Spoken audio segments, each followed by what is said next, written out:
All right, welcome to the Golf Coach podcast. Jake, how you going, man? I'm good. Thanks for having me on. Appreciate it. Man, I'm looking forward to having you on. It's great to have you on. And we should just record what the chat we had before, right? We spoke about training aids, playing with Dr. Sasha McKenzie. It's been really, really nice to meet you. We've got a bit of a mutual friend of ours from Back to Basics Golf, putting mirrors. So he said, you got to get Jake on. He's the man. You got to get him on. He talks well, and I was like, all right, then. I generally don't like asking people who I don't know, but I'm glad I've got to meet you, and I've done some stalking through Instagram and listened to a podcast you're on already. So, yeah, I'm really, really excited to have you on. But before we get started, what's that behind you? Is that Pebble? Yeah, it's my favorite place on earth. Well, it's my basement, but it's modeled after my favorite place on earth. So it's number 7 at Pebble. It is. So we are down in my man cave here. So it's about 15 by 15 putting green replica. I've got the fence up. You can see behind me. I do up see on the that. walls and everything. Yeah. So here, I'll kind of do a pan. That's There's, awesome. There's all the, well, actually, this is what you really want to see. There's all the Masters putters for every Masters I've ever coached in. Oh, wow. So a lot of people don't know that Scotty, those that know, but Scotty does about 400 putters for the Masters tournament to be sold out of the pro shop. Now, you can't get in the pro shop unless you're a member or a player or accompanied by a member or a player. So I went in there with all my players. They do not display them. You have to go ask for them by name. They'll pull them out of the back, and I believe they can only sell 10 a day. So if you missed out, then you got to come back the next day or something along those lines, 20 a day, maybe 10 of each month. So, yeah. So the funniest thing is, and I would never do this, if Augusta, if you're listening, I'd never do this. The funniest thing is there's people that know. So you come out of the pro shop, they see this big, beautiful green putter box, and they offer you twice as much right there on the spot. Oh, wow. Yeah. So, That's cool. I've got a few up there. I've got 3 boys. So, other than the dog, if the house starts on fire, I'm probably going for those putters. And then, as we pan around here, I'm a big retro video game fan, so I have an arcade down there. And so what we're looking at here, people listening, he's got all the arcade games down there too. That's awesome. Yeah, got Golden Tee over there, Pac-Man, Mortal Kombat, Tempest, Terminator, Teenage Mutant Ninja Turtles, NBA Jam, and Atari Star Wars. And then, so I just, I don't spend a lot of time down here. But if I ever feel like, I think high achievers are always wondering if they're doing enough. I usually just come down here and sit, look around, and if nothing else, I know the 12-year-old version of me would be proud of me at this point. So, and then we got a tapper over there. So if you're ever over, that's where I'd be. I'd be over by the tapper. I love that, and myself personally, I can share like our home. I didn't think this was going to be a long-term home for us when we purchased this one. And then it's ended up being it. So since I made that kind of internal feeling like this is it, you can tell because I've also started to make, I've got a gym underneath my house. I've got 50 square meters of polished concrete. So I've started already there. And obviously I've got this here. I've got the big hitting net simulator. Kids call this the movie room. It's called Dad's Golf Room, but it's the movie room here. So it's as soon as I made that commitment, all of a sudden as well, like I could see that started happening for myself. Hey, the Scotties, before we get into the Scotties, are they all Newports? So I've only putted with a Newport in my life. My first putter I ever bought was with caddy money, and it was Ping Anser 2 out of Scottsdale. Yep. And I've pretty much never putted with, I have many putters, but I've probably only used 3 in my life. And they all look like that original Anser 2. Huh. So it went from Anser 2 to Newport 2 and so on. So those are all Newports. Yeah. So he does, if I'll probably have the number wrong, but he does. Yeah. It's either 200 Newports and 200 mallets, or he does 400 and 4. Whatever it turns out to be, but it's only special. All that, and that comes with a certificate of authenticity that says it was made by Scotty to be sold out of Augusta's pro shop for the week of this Masters in the year of our Lord, whatever That's so year it cool. is. So Yeah. before we get in, I want to ask you about we'll talk about the Masters in a second. You say you got 3 boys? Is I have 3 boys. Yeah. that all 13, right? 10, and 5. Oh, yeah. Well, I only know how to hit one ball flight, so I never had a chance at a girl. That is so good. That is so good. That's so funny. That's so good. That gets back to the Scott Fawcett stuff, right? Yeah. I only curve it one way. Oh, I love that. I love that. We are just talking about Scott before this podcast. Jake was telling me about how he played Pinehurst number 2 with Scott Fawcett, Dr. Sasha McKenzie, and Sutton, the golf guru. That's awesome. That's so funny. I can't. I'm going to use that. I'm going to use that. So tell me, who are you coaching at the Masters? I coached a few different players at the Masters, but the very first one I ever did was my first client on the PGA Tour, and that was Kevin Streelman. I was Yeah. at another one with James Hahn, Yeah. so on and so forth. So, Yeah. Cool. um, unbelievable place. I Yeah. had gone as a fan before. I think Yeah. I scalped some tickets right outside, and Yeah. then it was funny. That had to be Phil won in '04, if I'm not mistaken. Mike Weir won in '03, Phil won in Yeah. '04. So it was Yeah. '04. It was with my then girlfriend, now wife. We went in there and everybody goes, "Oh, that's awesome." I had a very snowbird life. I was teaching down in Florida, then come back up to Chicago. So I didn't see snow for about a decade. But anyways, we would stop there and everybody goes, "Oh, that's awesome. You're at the Masters on the weekend when Phil won. You think you're going to go every year?" And I said, no, I think that guy goes perfect. I'm good. And they go, "You're not going to go ever again?" And I go, "No, not unless I'm coaching in one or Mm. I'm being invited to play." Yeah. So I still haven't been invited to play. But Yes. so I don't know how big a believer you are in quote unquote The Secret, that book. But at the same time, why not put it out in the, if you want it that bad, why not put it out in the Mm. stratosphere and see if it doesn't come back to you? So I did. In '04, which was literally 12 years before my first Masters, 11, 12 years before, I said, no, I'm not going back until I coach in it. Oh, that's And cool. just put it out there. You never know. How was the week? Let's say we're just with Strowman, the first one. Kevin, what was it like? The very first one. So I grew up with Kevin Streelman. He grew up in Wheaton, Illinois. I was in Downers Grove, Illinois. Um, I'd like to consider myself to be a fair junior player. He would dispute that. Yeah. I was basically his tackling dummy as a kid. So he was so much better than everybody. Yeah. And I was so curious, one, because he's my great friend, but two, I was very curious as to if he was going to make it on the PGA Tour, like get out there.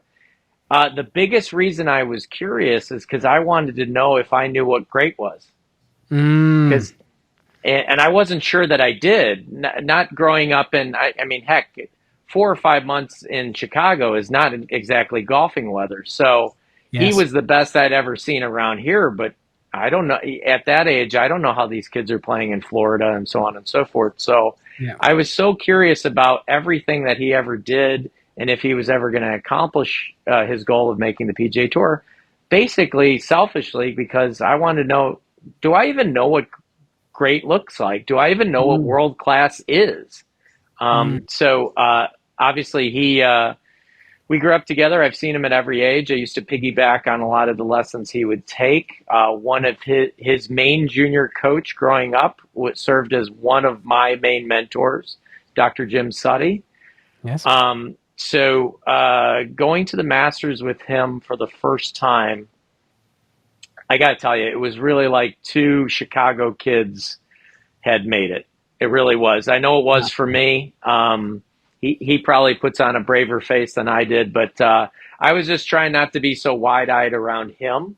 But every Yeah. chance that I Yeah. got, Yeah. so Yeah. my first Masters coaching was Tom Watson's last Masters playing, and Okay. Tom Watson was my mom's favorite player.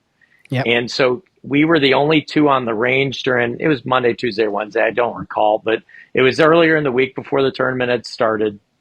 and we were the only two out there, so he was talking to us, and we were talking to him, and Yeah. by God, I believe he shot 70 or 71 in the first round, and a one or two under, and I'm like, why the heck is he retiring? You Yes. know? Yes. So, Yeah. sure enough, second round didn't go quite as well, Mm. but at the same time, and then I believe I had seen him at Hoy Lake in 14. That was my first major coaching. And I believe he shot a 67 and was up near the lead after the first day. And Yeah. then Yeah. they saw him at the bus line, and I go, I didn't know what he shot. I go, how'd today go? And he goes, today I played like an old man. So, Yeah. He always, Tom Watson, around the Open, he had a few good shots late in his career, like if I remember correctly, he might have hit the wrong club he overclubbed one in the late end, and he could have gone close to winning. So yeah, he was crazy. So 2009. Yeah, yeah. 2009. And the reason I know that is because Frank Williams was on the bag for Stewart Sink. So I would make him tell me all these stories about, because Sink and Ah, Watson went out for the playoff. yeah. And I just wanted, I always want to know the stories that I can't Google or read, you know? Yes. I Yeah. go, tell me something. Tell me what you guys were talking about. I don't care if it's lunch. I don't Yeah. care if it's fishing. Just tell me something, Yeah. It's that I cool. can't, That's that I cool. can't find on my own. How did Kevin go at the Masters? So the first year that I was there, I believe he finished 12th, so he got to be in it the next year. And then I believe that was, I'm going to guess it was like 28th, 29th, not too bad. The one thing I do remember about that year is that he led the field in strokes gained driving, which is a Wow. very difficult statistic to lead if you don't have impressive, prodigious length, Hmm. which he doesn't. Um, and uh, and I told him going to the airport, I go, you led in strokes gained driving. He goes, I did? I go, yeah. And the only way at your distance, I figured it out on this. I go, the only way at your distance that you could lead the field in that is that you didn't miss a fairway the entire week. And Wow. not that Augusta is the most challenging course off the tee, but at the same time, he didn't miss fairway for the week, and he had not realized that. So, Yeah. yeah, it's pretty heady stuff when you're in, a major with Rory McIlroy and John Rahm and Dustin Mm. Johnson and Bubba Watson and Brooks Koepka, Yeah. and yet you're leading in strokes gained driving. That is remarkable. That is remarkable because you very rarely see that. And like you say though, it's not, you said it's not the most challenging driving golf course, but my gosh, it is incredibly important to drive the ball well, to score well there. Right. Absolutely. That's incredible. That's really incredible. All right, so let's talk a little bit about kind of coaching. I just want to get stuck into some coaching. I've got a few kind of notes there, right? But I was listening to this morning, like I said to you before the podcast, about you on the Golf Gurus podcast, Jason Sutton, and I heard something that was kind of pricked my ears a little bit about your early career before you got into coaching, your work that you did. Can you share with us what that is? Sure. So my educational background is in clinical psychology. It's in child and adolescent psych, Yeah. and I interned as a child abuse investigator for DCFS, Department of Child and Family Services. And I during my summers, I would also, as like my part-time job, I was a respite worker for the DuPage Board of Health. So I worked with mentally ill children. So the thought process was in my education. Now I was playing college golf on a scholarship too, right? Yeah. But the thought process educationally was that I wanted to help, and I specifically wanted to help kids. Yeah.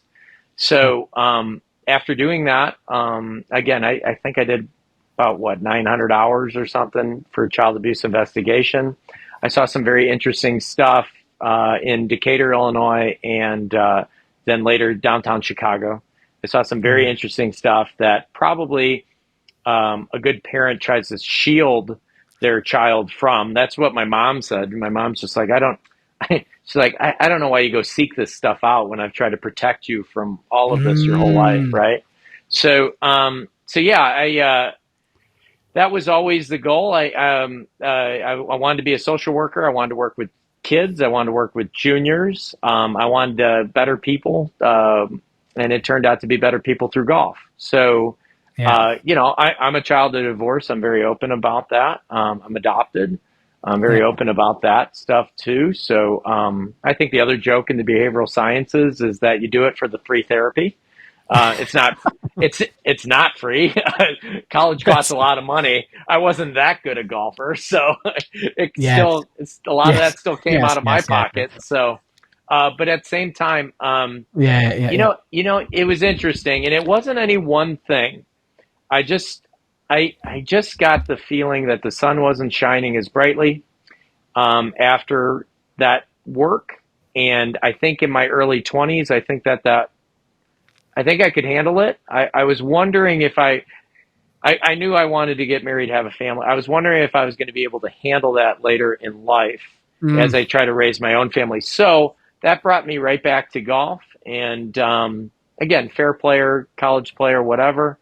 And my best friend he's playing at Duke, but grows up to be on the PGA Tour. Yeah. I'm already, I was, I mean, I learned how to play golf because I had a library card. So I had already done an incredible amount of reading. I probably read, and this is not an exaggeration. Whatever golf book was in the library, I read it. So, and then probably in my own collection, I probably have about 500 golf books, right? So, um, I learned how to play by reading, and I learned how to play by hitting golf balls into a mattress essentially in my garage. Yeah. So that was in there. It kind of like how a mechanic takes his car apart, right? Just to But see if they can put it back together. That's how I was about golf, and then so yeah. to me, I just made the connection there.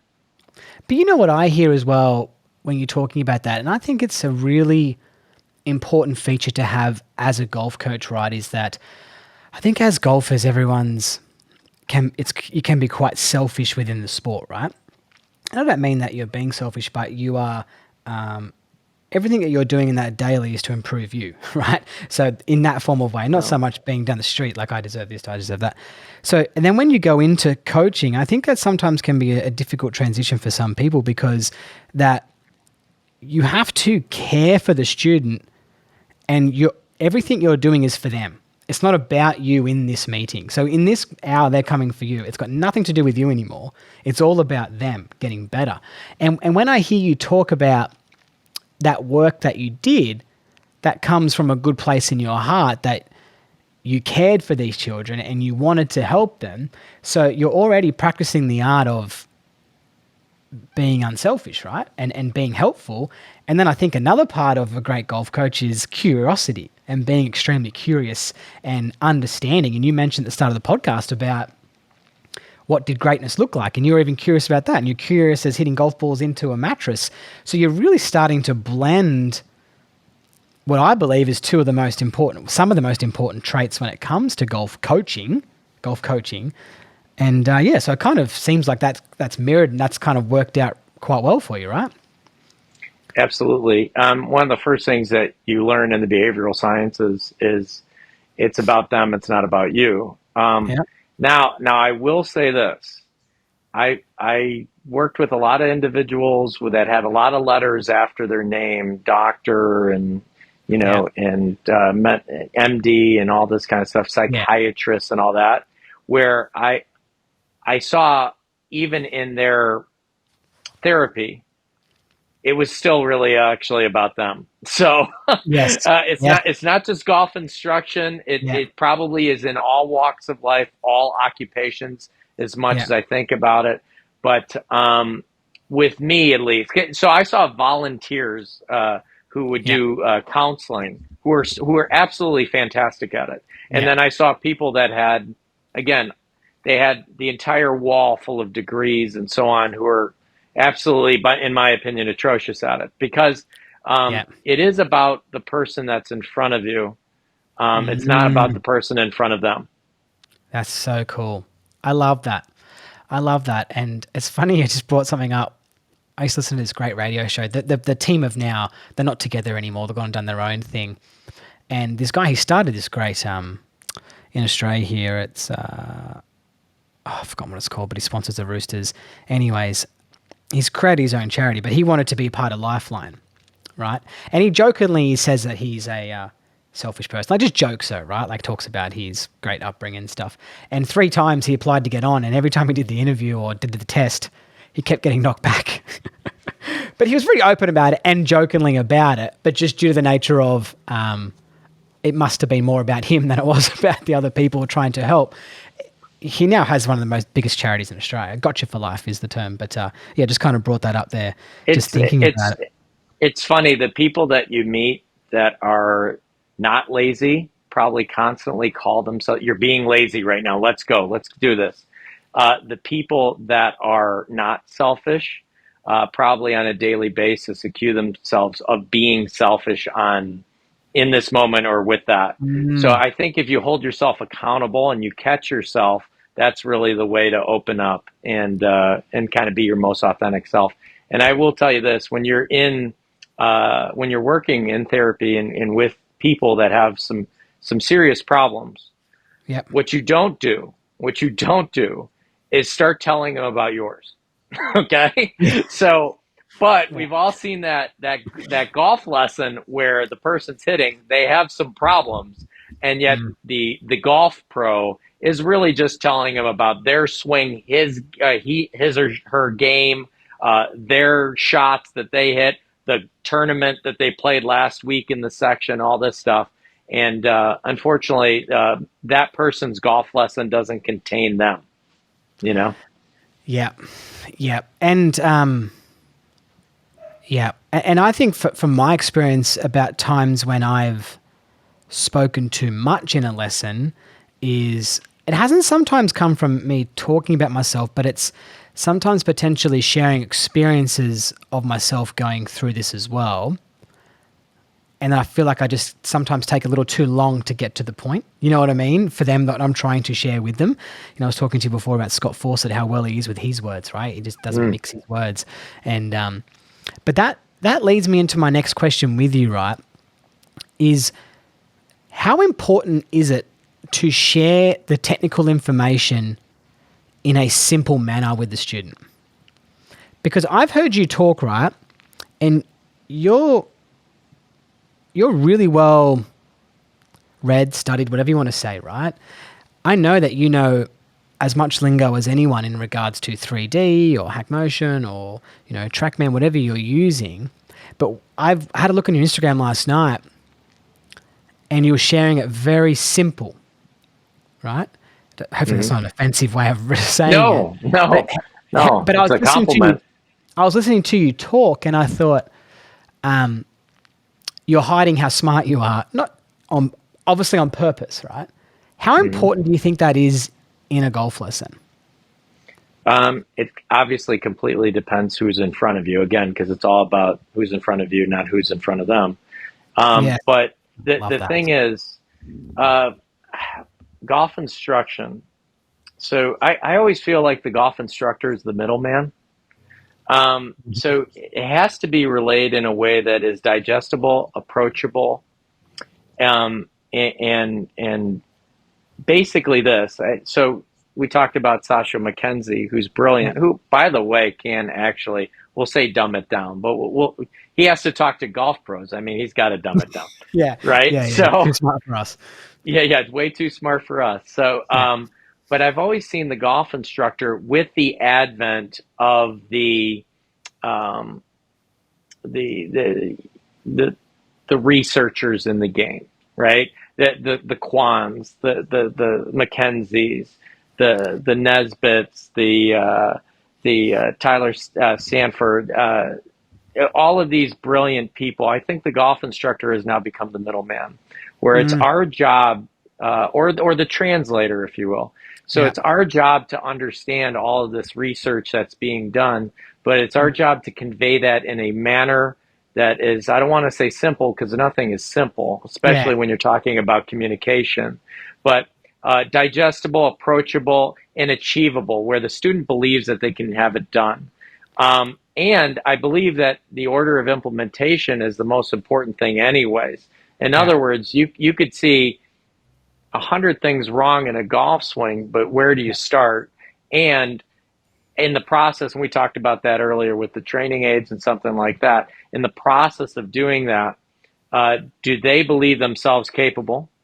And they're looking back at you because they want to know if their coach believes themselves capable. So I think we're the middleman nowadays with all the doctors and the physicists and all these kind of things in our field today. That our job is really about performance, and our job is really about communication, and our job is really about understanding. So no, I wasn't taken back by anything you said on Instagram. I hide how smart I am. That's a compliment because probably when you do coach in some masters, you can tell a kid to stand on one foot and hold his breath, and he'll get a college scholarship, and he might freaking listen to you. Yeah. So, and you don't have to tell him why that's a single axis drill that helps with low point. I mean, you don't need Yeah. to, right? Yeah. You call it Yeah. flamingo and get it done, kid. Yeah. So. Yeah. I love that. And what about when you're dealing with a student who wants to know it all? Like, do you ever find yourself, so for instance, for me, when I used to manage golf shops, back in the day, when you're doing your apprenticeship and all that stuff, and I was working with someone came in and tried a glove on, right? And it was the wrong size. And the person I was working with said, that's the wrong size. Oh, I like it this big. And they were nearly arguing about the size of this person's glove. I just say, who gives a crap what size? Just let him wear whatever glove he wants. You know what I mean, right? Mm-hmm. So when I have someone who comes to me for a lesson, right, and, I coach a lot online, Jake, right? And I hear people, it's difficult because you can't quite read how the person wants the information. You know what I mean? A lot of the time people who listen to this podcast or who get coaching from me, might expect that I speak in the technical mindset that we do with some of the guests, right? But how do you go about someone who wants to know too much? Do you feel it's your obligation to tell them you don't need to know that? Or because sometimes it can end a little bit, no, I want to know it. I want to know this. I want to know that. And you're like, no, it's really not good for you. You don't need to know it. Just think about this. That's it. Do you ever feel like you have that conversation more regularly these days because of information that's out there? Sure. So a lot of my clientele, when you get to a certain price point, you're going to get to a certain level of professional person in terms of what they've achieved, that they don't bat an eye at your rate. So a lot of smart people is what I'm saying, essentially. Doctors and engineers and so forth. So yeah, and I totally get you don't need to be thinking about that. You should be thinking about this. I usually am a little bit anecdotal with it, where I always assume no one wants to listen to me. So maybe they'll listen to somebody else who's not there. And I tell them, it's all about reading the person, right? So usually my go-to, if they're of a certain age. Now, if this is a junior, they have no idea who this is. But I go, when I was growing up, I really idolized Nick Faldo. And they go, oh, really? And I go, yeah. I go, I have Hogan on my wall over there in black and white. I go, I thought he was a modern day Hogan, and he probably was a modern day Hogan. And I was just fascinated with someone that seemed to dissect and analyze every square inch of his golf swing in the relentless pursuit of perfection, whatever that means, but that's what you read. So I told him, I go, so yeah, I grew, and then I found out David Ledbetter coached Nick Faldo. So then I read everything Faldo wrote, and I read everything Led wrote, especially about Faldo, and then Nick Price, and so on. So long story short, I tell him, I go, so I got the opportunity to work with Nick Faldo. And they go, really? And I go, yeah, it was only a few days. I spent a few days with him. They're like, wow, well, what'd you learn? And I go, I learned that he does analyze everything. But he's very quick to turn that into something very simple, usable, that he can tee off with in 5 minutes. Yeah.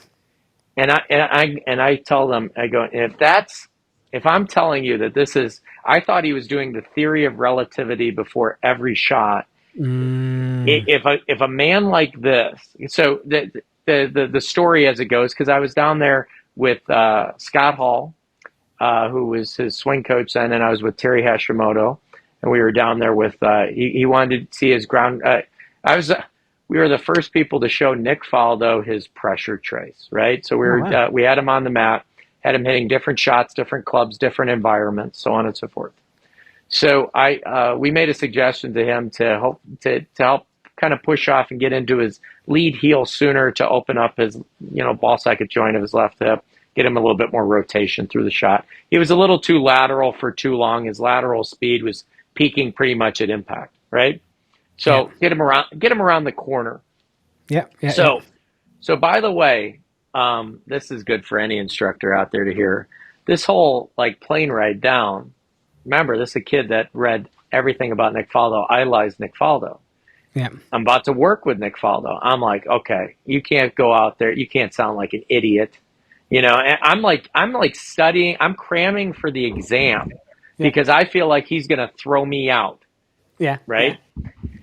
So, so anyways, I go in, I'm ready with all the technical language, all the jargon, everything. I'm also ready to relate it to, because I'm sitting there going, well, he's an older Nick Faldo now, so I'll relate it to all the lead concepts that he had earlier in his career and what we say now and that, how it means that then. And I'm so ready for him.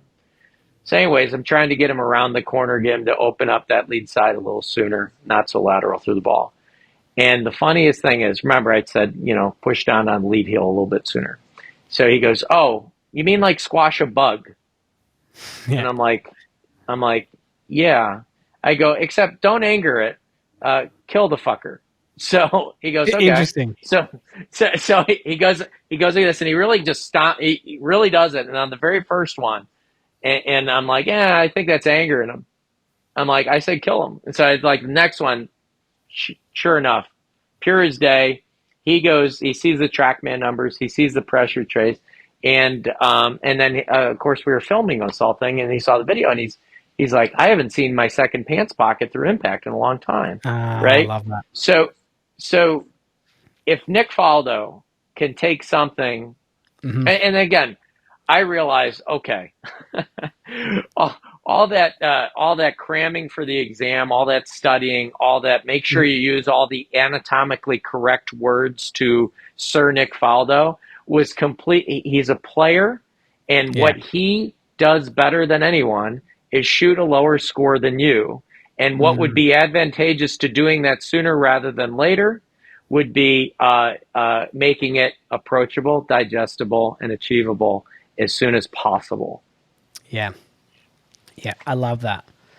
I love that. Yes. And yeah, a term, but I can kind of relate that I might use with that to kind of follow up on what you're talking about there as well is like I might sit there with a player like you did with Faldo, right? Mm-hmm. And explain to them, show them the data, show them the trace, show them what's happening. This is happening. You can have a conversation with that for an hour, but the doing needs to be incredibly easy. The doing, right? So the doing of what you're trying to get done throughout the golf swing, the swing thought or the swing feel, whatever it might be, that needs to be simple and easy. But I think that is very difficult. It's difficult. And with him, I got to give him credit. There's a great picture that I'm sure on a Throwback Thursday I'll throw up, right, on Instagram or something. But there's a great picture of, I think Hashimoto is the one that took it, where I'm speaking and Nick Faldo's listening. I will give you this. Nick Faldo made me feel like the expert. And he gave me that. And he did it. And as the expert, I said what we were measuring. I gave him a prescription of what to do, and he did it immediately.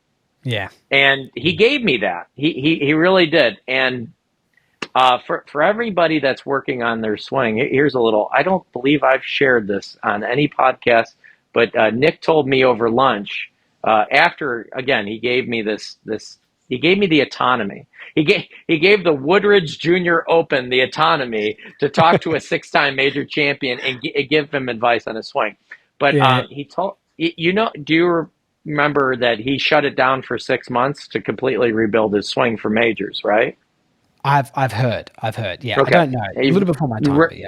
yeah, yeah, and again, this was right when I was coming into golf, like 1990, Okay. 91, 92, right? Yeah. So he rebuilt it, I believe, in 87, 88, if I'm not mistaken. So I told him, I go, well, gosh, I forget even how the conversation came up. We were looking at amateurs practice, and Mm. I go, so when you watch them, do you just, I go, are you like me and you just see 100 things wrong with it and all that? And he goes, yeah. He goes, he said along the lines, if people knew what it took, they probably wouldn't have undertook Yeah. getting better at golf. And I said, well, gosh, aren't you the guy that shut it down for 6 months, stopped playing in tournaments, stopped playing on the golf course to Mm. rebuild his swing from the ground up to win majors? And he goes, yes. And he goes, and in retrospect, I wouldn't have done it. And I almost fell out of my chair because I Wow. was I was I was trying to compliment him, like Yeah. listen, that's what it takes. Yeah. That 10,000 hours, whatever, 700 balls a day. That's what it takes. This is what the amateurs. And he goes, yeah, if I had it all do over again, he goes, he goes, I was just young enough to not know the considerable risk I was taking. And I go, Mm. really? And he goes, lost in all that, me winning majors and all that. People don't remember after that first 6 months how I actually struggled to break 80 in tournaments for Yeah. foreseeable future. And he Yeah. goes, and I'm paraphrasing now, Yes. a lesser man Yeah. could not have come through on the other side. Yes. That's So amazing. so he said basically, if he was advising himself, he would have told himself, like if he's talking to that young man Mm. that did it, he would have told himself to do it. He doesn't regret what he did. Mm. He says he would advise him to do it slowly, Yeah. Okay. not just blow it up, Yeah. Yeah. So like because make once incremental his changes to swing, the swing, not just feel like you're correct. starting from square one. Right, because once his Yeah. swing was where he wanted it, his confidence was nowhere Yeah. he wanted it. It was nowhere Yeah. to be Okay. found. It Yeah. was destroyed. Wow. Yeah. Yeah. You know what? It's ringing so much of a bell. I've heard stories about how he would take like 3 sandwiches and bottles of water to the other end of the range. Like he would just live there and on his own. Do you think now, Jake, that would be a different story? Because if I can think of one that's been quite public lately of a swing change, which was when Bryson went through his stuff with Como and how they spent a lot of time documenting his changes in 3D because they knew the risk that was involved at that time. Do you remember how he was doing that? So he was measuring his swing a lot before it all happened.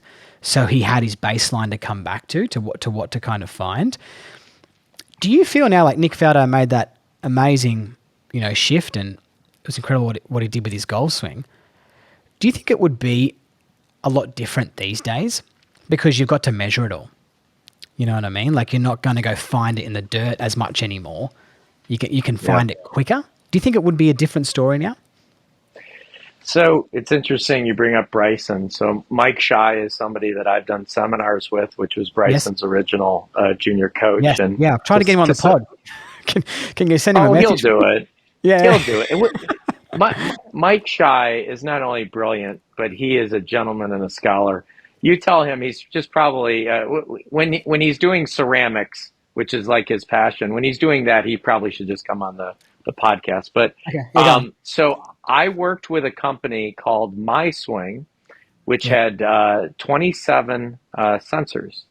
Yep. And pretty much anybody in 3D at some point was going to be around Bryson. So mine would be Skinny Bryson. Mine would be Mike Shy Bryson. Mine would be the fresh out on tour U.S. Amateur champion Yep. Bryson. But Our job when I was doing basically data, PGA Tour data collection for my swing, and then interpretation, and then going around the country and speaking on it. Obviously, he was going to be with the unique things that he was trying to. He was trying not to displace the shaft in transition, kind of a zero displacement and all that kind of stuff. Very single axis Yep. motion, so on and so forth. So I had numbers for all. I still do. It's in that laptop over there. I still Yeah. have all that. So even then, um, the funniest thing is he definitely, when I was around it, I really enjoyed my time around those guys. Yeah. When I was around him, he definitely, I will say this about Bryson, he had a very clear picture, and I believe Faldo had this as well. He had a Mm. very clear picture of how he wanted it done, how he wanted it swung, and what he thought he should be doing. Not Mhm. necessarily anybody else, but he himself. As we said at the beginning, tour players are very egocentric, right? Yeah. It is all about them after all. It's their name on the leaderboard. So Yeah. um, the funniest thing is when we were doing data collection for Bryson, um, it was more about understanding, not about what to change. Yeah. He wanted to know. So I think this is a great lesson for anybody. And then we can talk about the breadcrumbs, right? Because that's really what it was, breadcrumbs to lead him way back. So I really think before you just jump in and change a pattern, you better, especially for a world class player, which he already was, Mm. um, you better fully understand the pattern that you're in before you decide to either make changes to it, or b, maybe more like Faldo, and that is completely redo it, right? I usually think with world class golf games, it's not about demolition, right? Yeah. Because they're already at the highest level. It can't be about demolition. Yeah. So, anyways, what I found is he had a lot of questions. He was very curious. I obviously let Mike Shy do most of the work there, but I was coming in as an expert of this technology. So I could find that graph, I could find that angle, I could do all that, I could pull it up. I wasn't going to advise, and I wasn't going to speak until spoken to. Yeah. But at the same time, I found Bryson to be very curious about what he did, not tell me what to do. Right? All right, so you got Mm. that. All right, so tell me what to do. He was very interested in what was being measured, how it was being measured, and more. It was more kind of in the moment, be here now, as opposed to okay, go tell me what to do, and I'll go hit 1,000 golf balls, and then I'll come back, right? Which is Yeah. how so many people are. Tell me what to do, right? Yeah. It, Yeah. so when he was with Como, I read that story too, and Chris is a good friend, and that was a big reason I spoke at Open Forum is my relationship with Chris, and it basically, you're right. I think it there's a considerable risk when you're a world class player because we have that confidence that like Faldo talked about when changing anything, and can I go back? But I do think it's still a considerable risk, but it's probably considerably less of a considerable risk as long as you can swing bank through the use of 3D Yeah. force plates and launch monitors to go that if this doesn't work, we can go back to something familiar because what is inarguable, everything's up for debate, but what is inarguable is when a player achieves results in a certain pattern. And if they're not currently achieving results in the pattern that they're in, then perhaps their answers lie or their remedies closer back to the pattern that in which they played their best. So I think he was very intelligent about his undertaking. I think he understood the risks, but you're right, he had lots of different technologies at his disposal Mm. that if this all goes to hell in a handbasket, I can still go back to what I did. I find a lot of players. So the funniest thing is I never work with a player that's no one in the top 30 or 50 is firing their coach. Not usually, anyways. Yeah. So usually, if I find them, they're like 700th in the world or something. Yeah. And what I have to do, unfortunately or fortunately, I think it's maybe a good move on my part, but it's easier said than done. is I ask them for every bit of data, video, anything Yeah. of when they thought they played their best, when they thought Yeah. they hit the ball the best. A lot of them go back to when they were one of the top juniors, Mm. amateurs in the world. I know I did that with Roberto Diaz when he was the highest ranked Mexican player in the world, him and Abraham Anser. And I said, can I see those videos?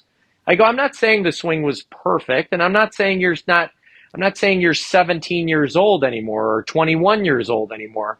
Yeah. I'm just saying what's inarguable is the results that you achieved and the lack of thought process that perhaps you had at that moment to achieve them. Yeah. Yeah, it's a great strategy when getting a player. I think, particularly when you're getting a player of elite level, is data collection is number one before you open your mouth. Like you need to know everything. And I've got a player who's just moved to Australia from Scotland. He played like a lot of junior golf around Sergio Garcia, like +6 handicap, wants to go pro again. And I was like, just give me everything you've got from when you're a kid, like anything you've got. So he's just been Yeah. sending me videos and videos and videos. And especially because he has a unique pattern too, like he gets stuck in front bend post impact. So like by call it P8, his pelvis is kind of sucked under and his chest is on top. I'm like, man, I got to see some old footage before I even start thinking about changing that. And then he's got me videos of when he shot, you know, low 60s and he's still doing it. I go, okay, then, well, that's not moving. We're sticking with that. We're not changing that piece of the golf swing. So, yeah, I think that data collection is incredibly important when getting an elite level players, particularly their old stuff, because like you say, you're getting them after they've already sacked someone else, right?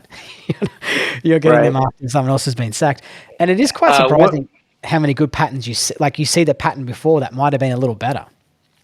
Yeah, before they became so smart, right, or Yeah, educated. A caddy on the Corn Ferry Tour told me that 80% of the guys, and again, this is a number that yeah, all statistics are made up on the spot, right? He said 80% of the players out here are struggling, are really just trying to go back to doing what they did. mm, And something that I say when I like you said very astutely, I believe, in my opinion, that you saying, "Give me everything that you got when you were a kid or when you thought you played your best." I mm. think of the great Bill Harmon, who's been just amazing to me. The Harmon family's been great to me. Oh wow, Claude too, but Bill Harmon always had this thing. He said that swing is absent of fear and thought, yeah, right? So I would always tell players, I go, give me the swings that you made absent of fear or thought.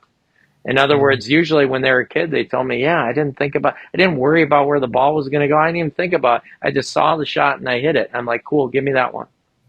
yeah. I love that. Do you think that's yeah? It's great. It's great.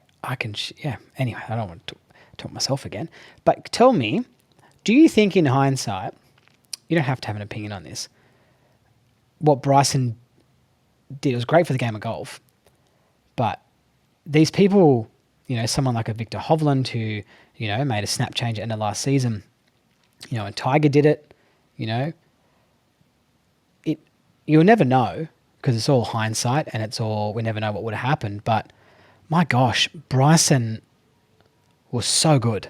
You know what I mean? Like, he was already so high ranked. For me, he did it so early on in his career where he hadn't even had that many seasons yet. You know what I mean? And where I'm trying to get at here, was it a good idea? Was it a bad idea? But for me, it's like if he was just let loose on tour for another 5 years, get comfortable being out there, playing, finding his courses, gosh, his trajectory was still going up. That's what I'm trying to say. I felt like he wasn't on a flat spot from looking outside, It, looking in. Improvement doesn't always have to come via swing technique. 100%. Yeah. You can find, and I know they're trying to take a quarter of a shot off their scoring average, but that could be found. How much of that could be found in nutrition or rest or Mm, hydration or the gym, stretching, and comfortability? Like you said, just getting used to playing the golf courses every year and being in town, and what what do I have to do to prepare myself to play my best? There's the $1 million question. I just spoke at a local high school actually a few days ago. It's Kevin Streelman's high school, and I Oh, told him I did not go to high school. I did not go to the same high school with Kevin. So the funniest thing is I told them, I let off with, my high school's never asked me to come speak, so I hope you kick the crap out of them when you go downstate. So I I did. I asked them, and this is I did this once with Scott Gregory, who's the British amateur champ. Who we just had a birthday, so we threw that up there. yeah, Great yeah, friend, great yeah, friend. I was always happy to help on his team and so on and so forth. Again, usually with data collection, 3D stuff like that. Um, but I did this exercise with a few players, him being one of them. And I think this is good for your listeners to do at home is to create a circle. This actually from psychology. Create a circle and put everything inside the circle that you did when you played your best. It could be thoughts, it could be feelings, it could be sounds, it could be made up words, right? Like I had a junior coach that told me to whomp it. He goes, yeah, when you get on the tee, just whomp it, right? yeah. So all of these things, and then outside the circle, put everything down of when you play your worst, and what you think of yourself, and what you tell yourself, and oh, I'm terrible with my irons, or oh, all of these thoughts, and then the key here is, and I asked the high school to put that in their scorebooks, and I said, listen, it's if you want to be outside your circle, that's your choice. But then don't go to your coaches telling them how bad you're playing when you're the one that's choosing to be outside the circle. I go, the key is identifying. I always say the strength on the roller coaster is knowing when you're really high and when you're really low, and knowing that it's about to go the other way. So I said the key is knowing when you're outside the circle and catching yourself so you can get back in. Now, if you need to go, destroy the hotel room and be outside the circle for a little while, that's fine. I prefer you do that than Yeah. do it on the fifth hole, right? Yeah, okay. You're electing being outside the circle, and then here's what's inarguable, is they themselves wrote what it's like when they play their best, and then they themselves are choosing not to be in that state. So so that's what I told them, and we'll see how it goes. They did qualify downstate, and one of their kids did with regionals, and they sent me lots of nice stuff about that. But to me, this gets back to therapy. So people hear that, and again, rip it off, use it. I don't care. Yeah. Golf coaches ask me, "Oh, that's great. Where'd you get that?" And I said, "Interventions with families." Yeah. We used to sit in on interventions with families and stuff like that as you're going to be a social worker or a therapist of some kind. So that's Yeah. where that's how you get the family dynamic to eventually work as a whole again, is where everybody's in their circle, and then realizing when they're outside their circle how that hurts the family. Yeah. I tell you what, I'm going to reflect. I'm going to share something with you in regards to something similar. Is I always had a golden rule, right, for myself: no technology before the kids go to school, right? So I would be like, I'm always cooking breakfast for the kids or getting their school stuff ready. So my wife's breastfeeding, or I'm, getting their lunches ready, whatever I'm doing. And I caught myself like the last month, like having the laptop, maybe doing a few emails or talking to students or watching the golf. And I found myself being quite distant. And then all of a sudden, might get, I guess, not giving my kids their full attention. Dad, dad, dad, dad. Oh, hang on. Yes, they're talking to me. You know what I mean? And not being the parent that I wanted to be. And I just thought to myself, I was having a bit of introspection kind of going to bed at night. I'm like, man, I used to have a rule. I used to have a rule that was nothing before 9 o'clock, in my house. And we've been having a bit of difficulties getting the kids in the car, getting their shoes on, don't want to brush their teeth, don't want to wear a jumper, all that stuff. I thought, man, this never used to happen when I didn't have technology before 9 o'clock. Anyways, a week ago, went back to it, told my wife. She's like, yeah, that's right. That's right. When did we start? I'm like, I don't know. It just happened. And had great success, but it's taken, and what I'm getting at this from a golfer's perspective is you need to understand when it goes well, we can measure and see what works and what doesn't work for you. So you make sure that you're only doing something that is beneficial to you or to the party around you, right? You're not doing something that you know that is hurtful. But it's difficult, don't you think so? It's difficult to, you got to give yourself that space to have a look from the outside in. Don't you reckon, Jake? Because if you don't and you're just stuck in the doing and you're not having any reflection, then it's challenging to actually see if you're doing what does work within your circle. Does that make sense, any of that? Absolutely. No, it reminds me of, I'm a huge Tony Robbins fan, and it says that we're always creating a career, but we're very rarely designing a life. So what you said about Mm. technology is that this is the least, and it's gonna. I don't want to be a doomsayer, but it's true. We are the least present we've ever been in 100%. society, in the history of man. We are the least. You need only watch someone drive down a highway at 70 miles an hour and they're staring at their phone. Hell, we got a nice new car and it basically has an iPad in the middle of it. I mean, let's Yeah. call it what it is. There's a big freaking iPad Yeah. that we're calling the dash, right? Yes. We are the least present we've ever been as a society. So technology can bring wonderful things like analysis and golf instruction, right? That the concrete knowing, like this, that ball did this because of this. We know that this is factual data. Yeah. But unfortunately, what could be used like this could bring people together is actually what's keeping us all apart. So Mm. that's awesome that you did that with your family. I do that with not only with my family, but I do that with my USA Junior golf teams, which I'm very proud of that program because that is completely me. Yeah. I own it. That it's all from my. So I think it's the importance of a created boundary. So when our juniors come to practice, we have a bowl or a basket, and basically your admission into my practice is that your cell phone goes in the basket, and Mm. that you can give me 90 minutes. And we always hit when we're hitting shots and warming up.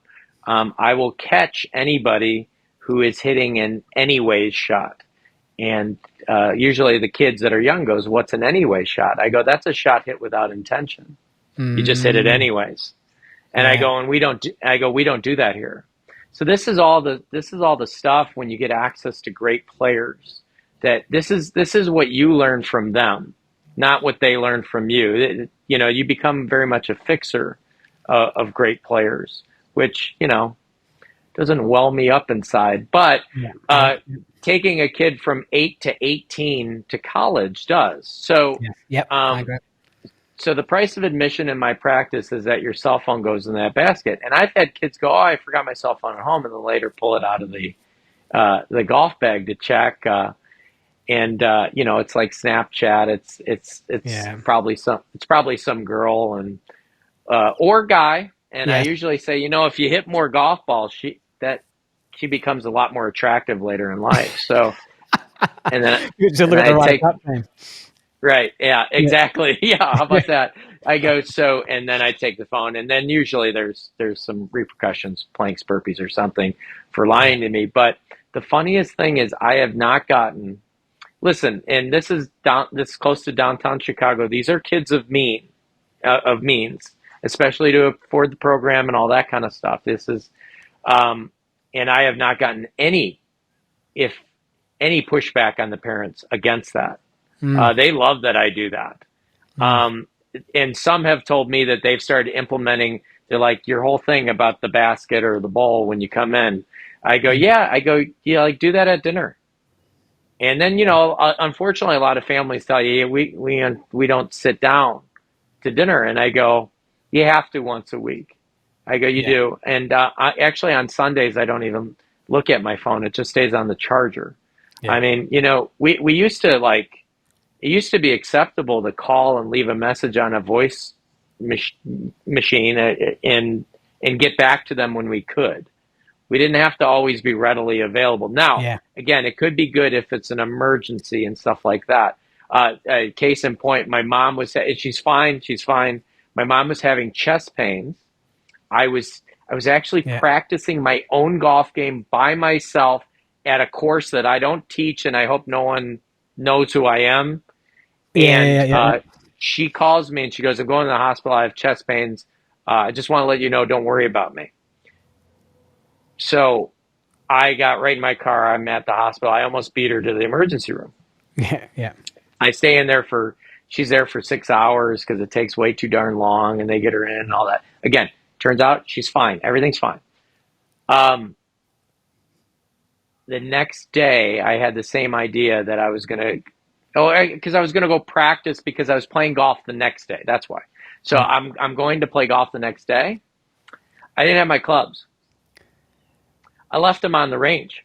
Oh no. I left I Wow. left so my mom Wow. called me, told me she was being taken to the emergency room. Wow. I never even, like, to say that I was out in a flash, I was out.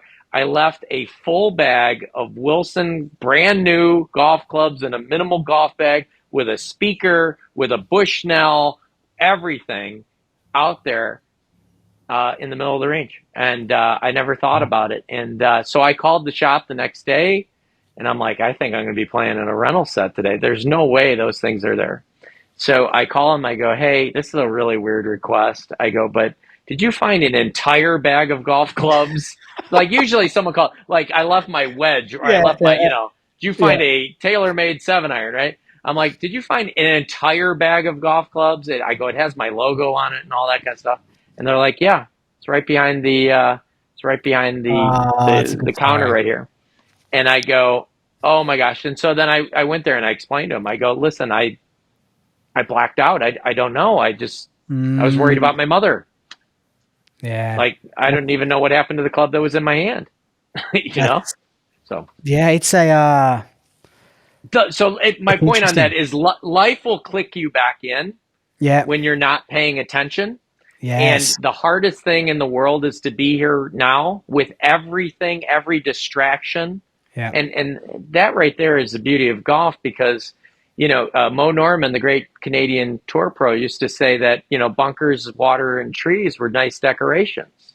Yeah. There's so Yeah. much to be distracted with off the tee of all of Yeah. the things that could happen. Yeah. But can you Yeah. be here now? And I Yeah. do believe you do have a tendency in golf of getting what you want, but you Mhm. better be very clear it is what you want. And people will dispute that, like, "No, that's not true. There's no way that's true. My ball never go." I go, "Yeah, but were you telling yourself not to hit it there?" Yeah. Yeah. Right? You have a Yeah. tendency of getting what you want. And usually, actually, if you tell yourself not to hit it someplace, not only will it'll find the opposite side of there that you Yeah. never even considered. Yeah. And they didn't consider when they built that golf course. Yeah. Yeah. But but this is a challenge that it's not just faced with recreational golfers, professional golfers, tour players have the same issues with that same talk and same things. All you got to do is look at the shot pattern into 17 at Sawgrass, right? Like, Yeah. it's no coincidence that the dispersion to hole there is a lot further than what it is on a standard hole, right? Because of the scenario that they're faced in. So it is that mental challenge. What I want to do now is back to basics putting segment, right? Okay. Which is how we connected. So, this is the Yeah. back to basics putting segment. Supporters of the podcast, support those who support the podcast. TM15 gets you 15% off. Designed by Richard Woodhouse, Grant Field, used by Cam Smith, which is, you were telling me, Jake, right? You actually saw Cam using it. Is that right? Yeah. So I was at a live golf event in Chicago. That's right. Um, I know. So one of the greatest golf trips I ever took was with some of the guys from Live, and we went out to Bandon a couple years ago. Yeah. And I will say this: those guys really, they know how to take a golf trip. um, uh, Yeah. it's like the line from Jurassic Park: "We spared no expense." So I was out there. They're clients of mine, and so on and so forth. So there's a great picture of my youngest, who's a lefty, with Phil Mickelson and so on and so forth. And a lot of the coaches are there that I know, like George and Claude and all that kind of stuff. So anyways, I was on the putting green, and I was talking to another player, and I saw Cam putting, and I'm sorry if Cam Smith's putting, You're watching. yeah, you're watching. I mean, come on, Yeah. that's as good as it looks, right? Yeah. It looks Yeah. good. It is good, right? Yeah. And I saw a mirror that there's mirrors everywhere. There is chalk lines, elevated string lines, Sharpie markers, ball gates. That's a common PGA Tour, live whatever tour putting green. Well, I saw him working on a mirror. It was a different color. It was green. I didn't know what that was. And I was just kind of checking it out. I didn't actually think much of it, putting on a putting mirror.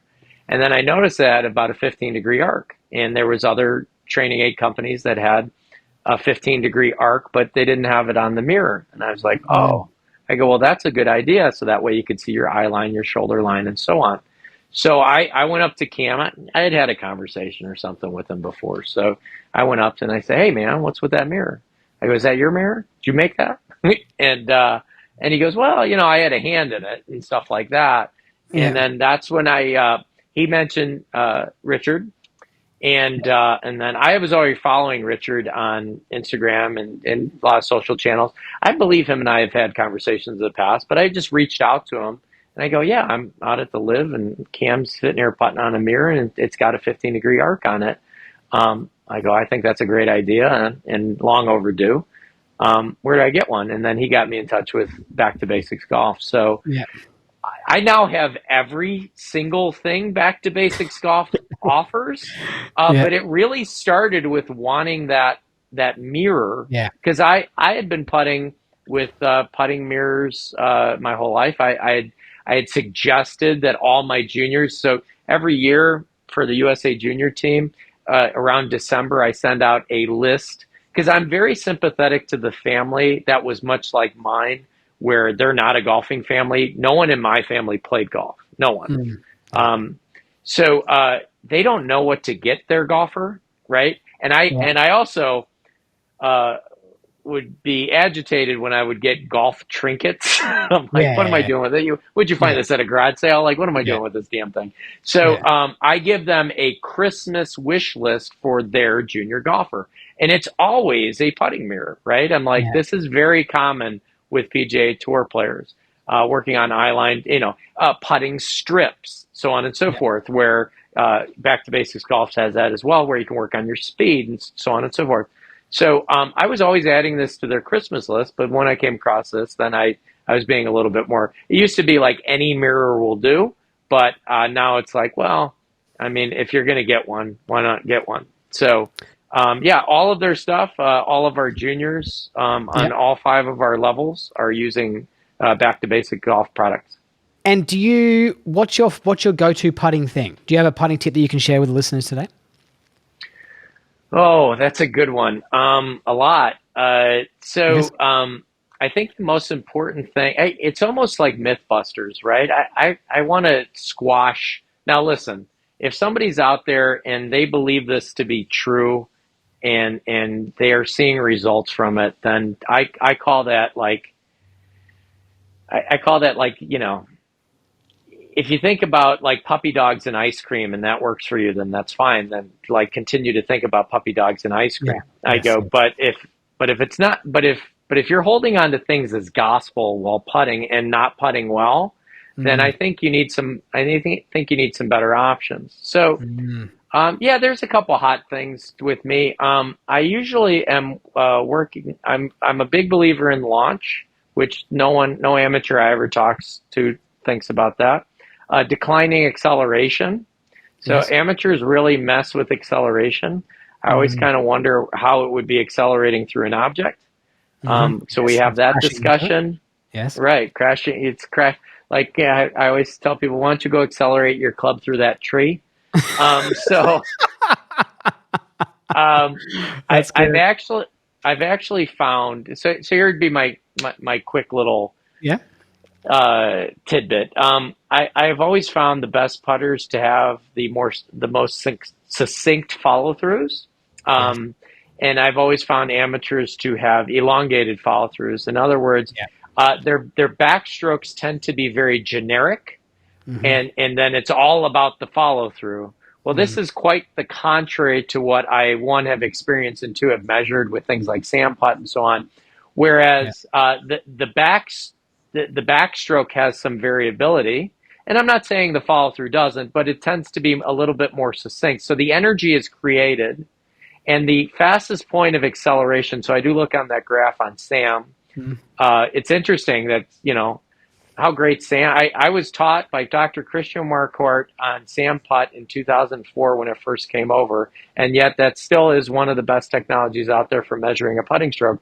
But I always look at the Yeah. acceleration graph, and Mm. I was working for Suddy at the time, so really my first coaching of tour players at first was actually a putting coach, Yeah. and lucky me, two of the guys that were going to Suddy at the time was Brad Faxon and Lauren Roberts.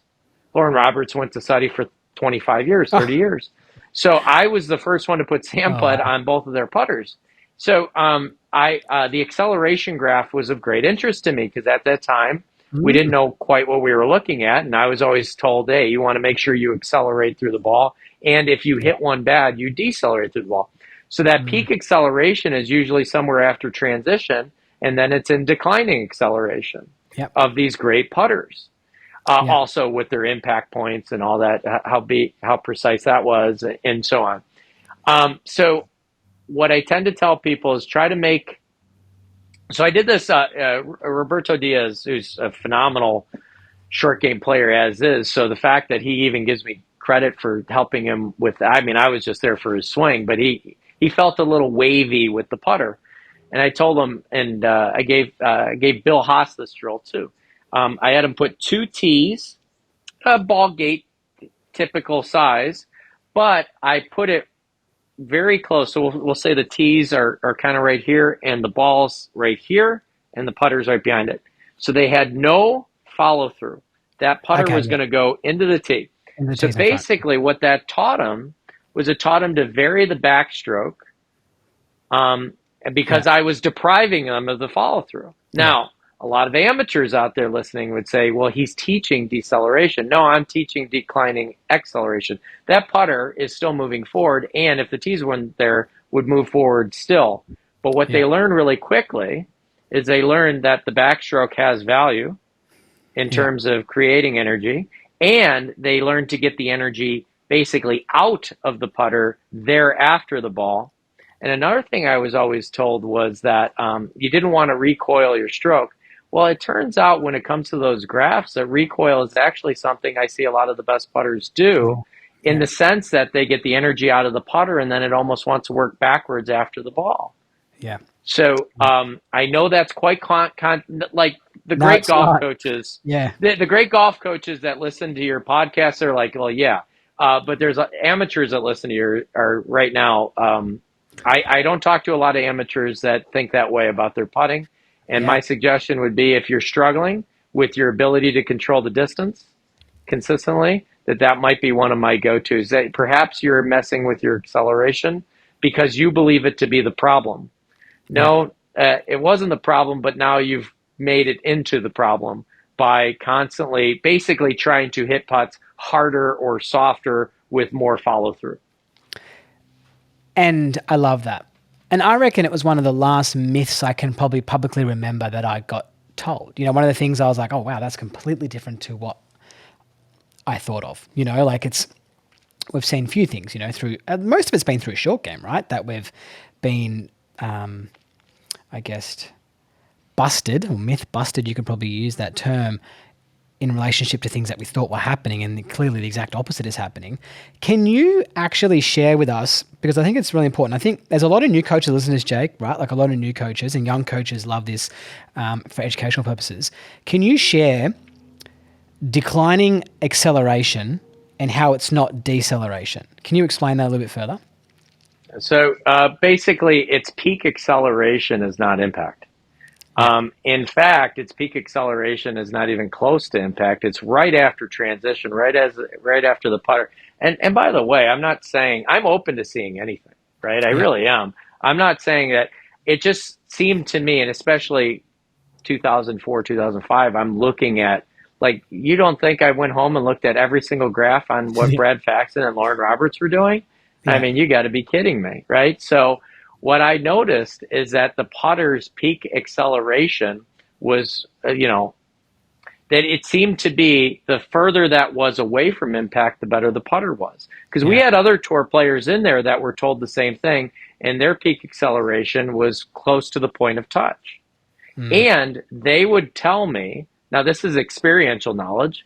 I'm there as their coach, and I'm there to give them something to hopefully, improve upon them, over the long haul, the macro view here.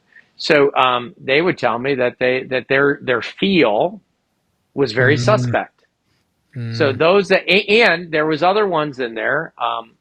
That's a different discussion on the belief of yips and so on and so forth. An uncontrollable hit impulse that comes from the brain, focal dystonia. Again, those that believe themselves to have it, I also found that acceleration was closer to impact. So the funniest Mm. thing is the best way I could say it for the new golf coaches out there is that the putter is slowing at right after the transition without collision. Mm. Mm. I like it. I like that. I tell you what, you got me thinking about the yip thing there too, about acceleration at the point of the ball. Actually, that's It that's was always the very case that's for very people interesting. that claim to have had it. Mm. And again, um, I don't know. I teach a hand surgeon who is retired, did it for 30 years. I asked him about focal dystonia, and I go, "Is that a real thing?" He goes, "Oh yeah, and Yeah. it's a real thing." I go, "How many times did you see that in your 30 years?" He goes, "Two or three."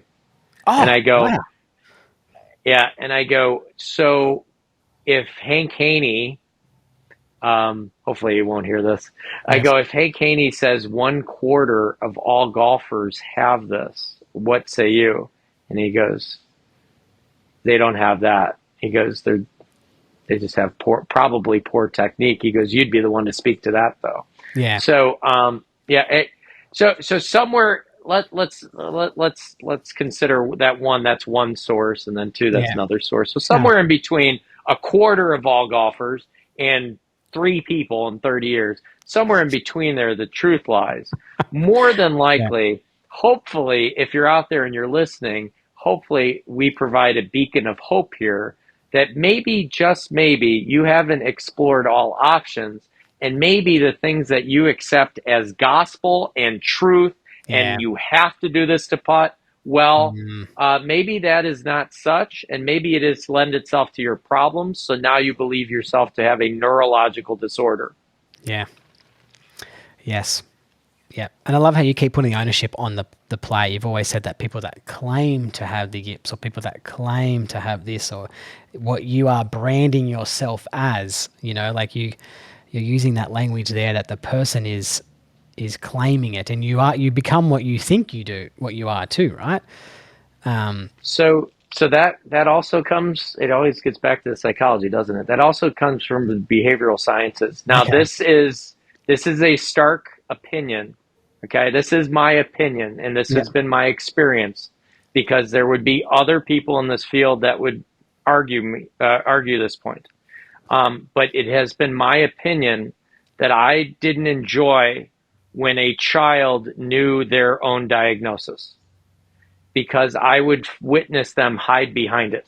Well, Mm, I have ADHD, mm, so I have it, so I can't concentrate.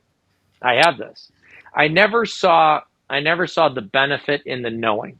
mm. I always saw the benefit in the strategy, right? So in the knowing, there's something very concrete about it. There's something very certain, and certainty always scares me. So when a Yeah. child is certain, well, my parents told me, so I have a learning disability. Mm, You know, uh, that certainty frightens me because it gives us no place to go. So if you're out there and you are struggling with this, find a golf coach that isn't certain, because there might be more avenues for you to explore to unlock, in this case, better putting. yeah. God, that's powerful. And it's like that self-talk when you catch with someone, right? And you're giving a lesson to someone and say it, you're coaching someone, it doesn't go well after a couple of shots, and you can hear that chat. Oh, there it is. I always do that. That's me again, rah, rah, rah. And you can hear that self-talk. It's not like they're trying to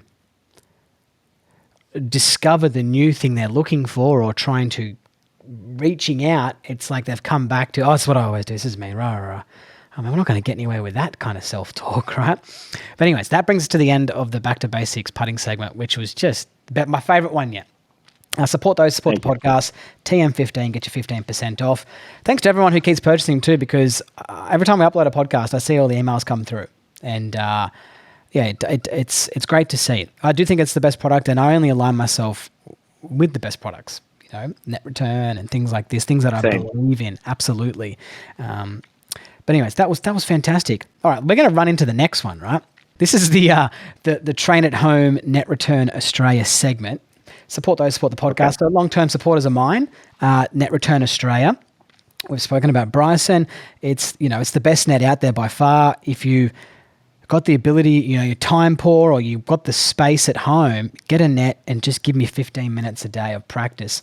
And even listening to neurosurgeons talk, I listened to someone, I just get stuck in listening to podcasts I shouldn't be listening to, but smarter people than me, but he was talking about learning and about as we get older, we should be doing something 15 minutes a day, not so much an hour a week, except when we're kids, we can be doing an hour a week, but as adults, we should be doing it more often. But anyways, this is the Net Return Australia Train at Home segment. Discount code is TM Golf, get 10% off. Do you have something, Jake, for the listeners out there, or the coaches, that we could be doing to train at home to get us better at golf? I'm so glad that this is called the Net Return because it's topical and it was recent. It was during the Rocket Mortgage, which I guess is that was 2 months ago, maybe 6 weeks ago. Yeah. I was talking to Aaron Badley, and I've been around Aaron a bunch, countryman of yours, right? And just an absolute gentleman and a scholar. So I was using Motion to Coach and Fenris with him. I was using the mobile app, and I was taking him through the process of that. To my knowledge, he had been working with Mike Adams, and I know Mike because of the Mike Adams, Jim Sutty, and TJ Tomasi days when they did Laws of the Golf Swing and everything. I was actually one of their leverage swings that they used in that book. So I knew Mike. I knew what Mike taught. I know Mike. I've spent enough time around him. We've spoke at the same stuff, golf biodynamics and all this kind of stuff. So I was just there to show him the technology so he could use it, and then I was going to show him how to send it to Mike. So we were talking and all this stuff, and he was like, he goes, "You're pretty excited about this." He goes, "You've worked for other because I've used 3D suits on him and so on when down in Scottsdale." He goes, "You're pretty excited about this," and I said, "Yeah, I am." And he goes, "Why?" And I go, "Because we need to start measuring you guys when you perform." Yeah.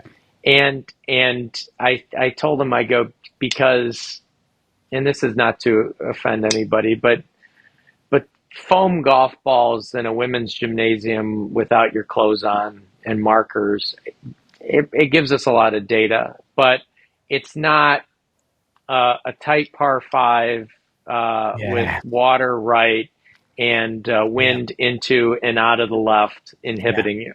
Yeah, I know where you're going. So I go, I want to use technology. I go, yes. I go, we could say that what we measured indoors was the way you should go about handling that inhibition. But it goes back to my original statement that you have to understand the pattern that they're in. So the pattern, that's tricky when you say the pattern because there's different patterns and it depends on the inhibitor, right? So golf on the driving range is a very clear signal. Once you get on the golf course in a tournament or a major or something, then there's static that is trying to interrupt the clear signal. So I was talking about Aaron, and I told Aaron, I go, well, you probably don't remember this, but I was at your house. And he goes, no, I remember it. And I go, and I was talking to him, I go, I know you have a simulator, but I also know you got a net in the backyard. And he goes, yeah. And I go, so you got all the technology in the world, and yet you'll hit on the net. Is that just for when you're barbecuing? And he said, no, I use it for speed training. And Ah, I thought that was very interesting. Using a net for speed training. Here's why. For all the juniors out there and all the YouTubers and stuff, YouTube Bryson Vijay Singh Masters driving range, and it's basically a couple-minute video. It's on YouTube of Bryson killing, murdering yeah, drivers on the hallowed grounds of Augusta, and yeah. Vijay just standing there shaking his head. So I've shown this video to my juniors, and I always go, so what do you see? Common answers. Oh, it's Bryson. They don't know who VJ is, but Oh VJ's wow. pretty cool to me. Yeah, yeah. Yeah, But it's Bryson. yeah. Some other, yeah, yeah. What else? He's hitting balls. Yeah. Some even know it's the Masters because of the white overalls with the cat. Oh, it's at the Masters. Okay. Yeah. What else? What else do you notice? He's swinging really hard. Yeah, yeah. Anything else? Anything else? Finally, we get down to it. They tell me everything that they see, and then I go, anything else? You guys notice anything else about what he's doing? And then I finally go, he's not watching the ball flight. I go, Mm, he's hitting the ball and he's looking down at the foresight, right? yeah. He's hitting the ball and then he looks down at the foresight. I go, he's not being distracted by the ball flight. I Mm, go, so when you are going to train any skill, speed being a skill, because speed is a skill, hmm. just like anything else, face to path is a skill, impact point is a skill, low point is a skill. It's all a skill. Every tile on your TrackMan is a skill. It's Yeah. a learned skill. So if you are going to, and we before the show we talked about how multitasking is the greatest lie anybody's ever been told. We really can only handle one thing. So Yeah. if you're going to truly focus on a skill, then Hmm. you can't be distracted from it.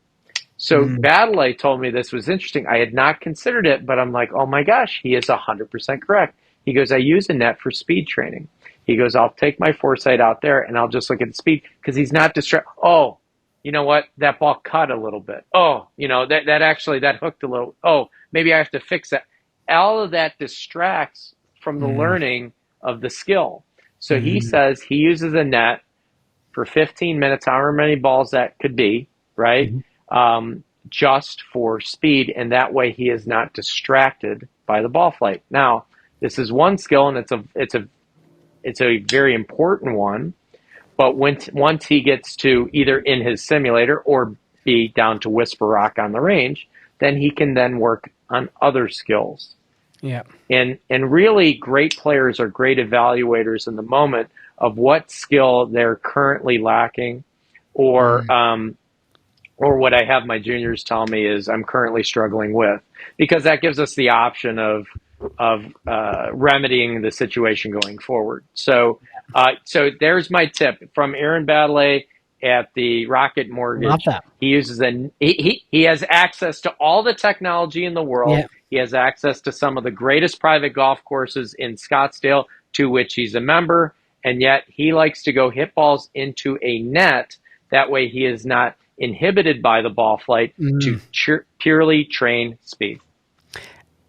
that's so good. And you've raised a great point there, Jakey, about learning a skill. And when I was talking to a golf pro yesterday who came and saw me, well, I said to him, what do you want to learn today? What do you need to learn? Like, what is it we're going to learn today? Because we worked on his chipping, worked on a high soft shot. That was it. That's all we're going to do today. We're going to learn how to get real soft.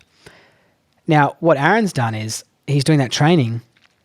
And when you said he's not reacting to the fade, the hook, the strike issue, he's only learning one skill, and that's speed. He's not caring about any other skill he's got.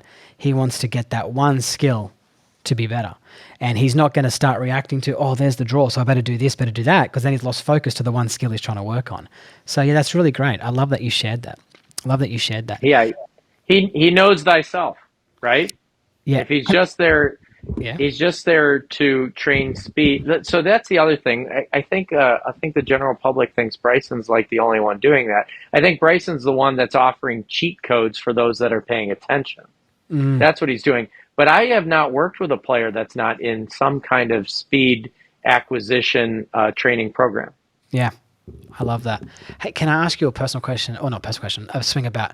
Was Badley, I haven't seen him for a while. Was he still having the right foot back?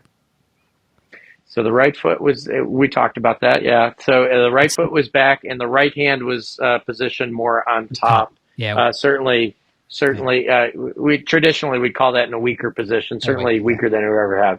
So his stance had gotten very narrow, very flared. His trail foot was definitely staggered back, which obviously had implications on um, increased trail side rotation. But really, why he was doing that was for sequencing from the top.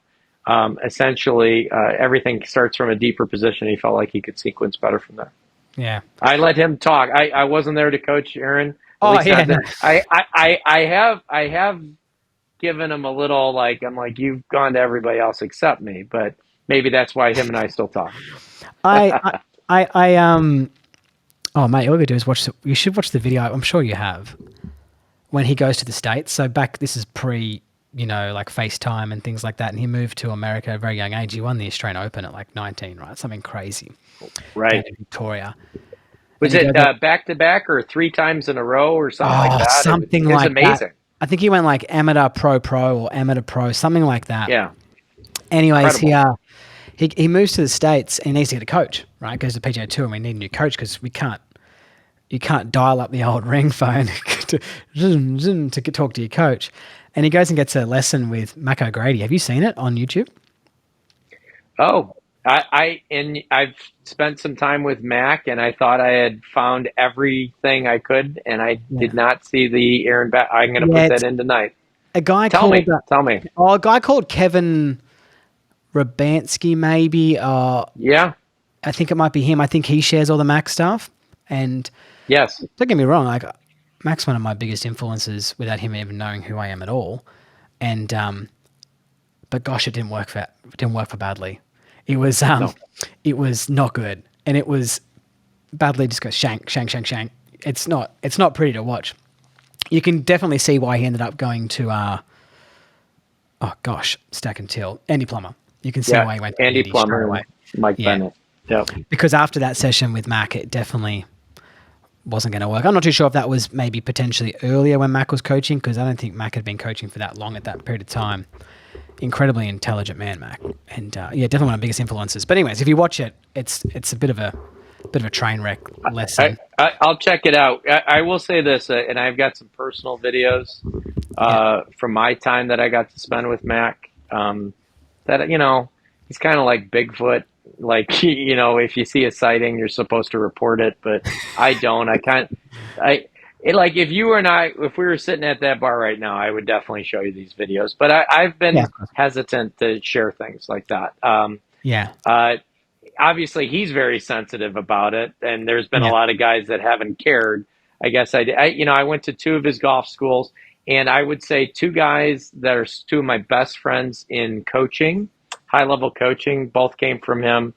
T.J. Yeaton and Drew Steckel, and Drew Steckel coaches, and both of them Oh coach yeah, many tour players. So, um, they definitely spent more time around Mac than I did. I'm a little older than they are, but I was lucky to be there. I wrote letters, and they were finally responded to. And I drove out there, and I went to two of his 2-week golf schools. And oh when wow, he started talking about the golf swing, to me, it was like God was speaking. Right yeah, yeah. now, there's also other stuff. Like Mac can go on a tangent, and he could go someplace else, and he can go someplace very dark. Like it's well documented his issues with like the PGA Tour and Yeah. all that kind of stuff. So he can go there really quickly. But when he's on task and when he's talking about a golf swing and when he's performing a golf swing, to me, and I know you're a big fan of Robert Rock Yeah. and I knew Grant Waite from the Suddy days Oh as yeah. well. Yeah. To me, when Max started talking, and to so many, to me it was like God was talking. I have So I have 100 clips of I Mac. learned a lot.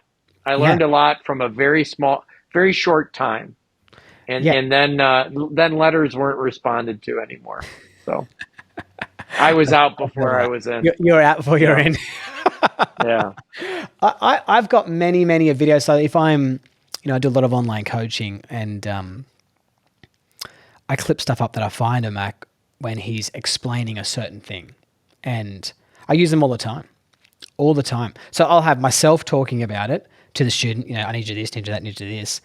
But I've also got this absolute gold from someone who's going to share it even better than me. Watch this. You know what I mean? So I use Mac all the time. And I've got friends of mine, we're always kind of sharing stuff. So I might even take that thing out about badly. I probably shouldn't have mentioned it. But yeah, he's a god.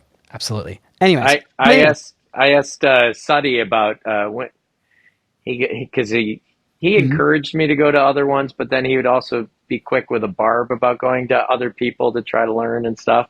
And Yeah. he goes, so what'd you learn from Mac? I go, well, I learned he's a little out there. He goes, and Suddy goes, yeah. He goes, most of the golf geniuses are. And Yeah. then he told me once, he goes, and this may be before your time, or you may not be aware of him. He goes, do you know Mike Austin told me once that he owns part of the ocean floor?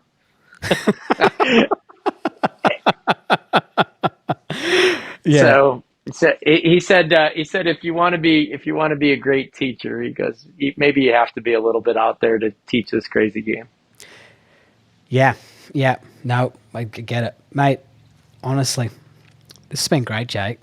I've really enjoyed it. It was really good. Thank you. I haven't done half the question. No questions was spoken. Got written down. Essentially, I'm glad I wasted an hour and a half doing that last night. I think my wife thought I was on Instagram, just mucking around, but I was like, no, I've got this podcast tomorrow with this guy, and I need to learn. I need to write some stuff down. There's some topics because he said open book, and I'm like, open books are great. But I need something to start with. Yeah. And but it was really great. I've really enjoyed meeting you. It's been fantastic, and Same. it's been really, really cool. Is there anything that you want to share with us, Jake, before we go? Well, like I said, it's because of technology like this, I get to meet people like you.